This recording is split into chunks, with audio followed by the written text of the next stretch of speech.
How to download and install Temu shopping app on your mobile device.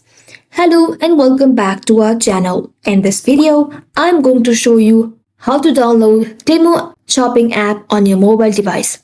So make sure to stick with me till the very end. First of all, if you are an Android user, go ahead and open Play Store on your device. But if you are an iOS user, go ahead and open App Store on your device. After you do that, go ahead in the search box and type in Temu.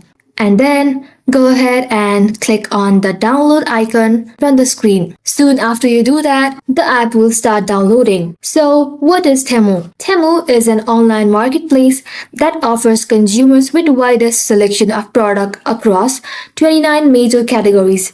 It is known to be providing its consumer with the best price selection and convenience. So once you download the application on your mobile device, go ahead and tap on the launch or open button. After you do that, you'll be able to open Temu application in your mobile device.